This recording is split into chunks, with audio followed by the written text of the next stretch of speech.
In this video, I'll show you how to hide and read receipts and delivered marks on Messenger. First, let's hide the scene status. Open the Messenger app, tap the menu icon, then open Settings using the gear icon. Go to Privacy and Safety, then under What People See, tap Read Receipts.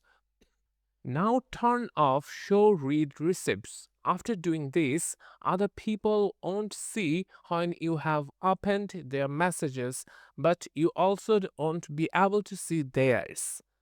Now about delivered check marks.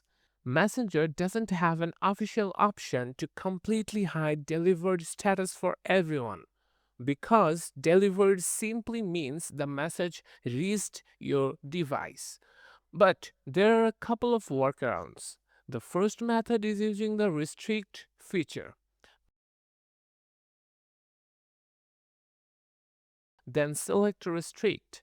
Their messages will move to restricted chats and won't send normal delivery activity the same way.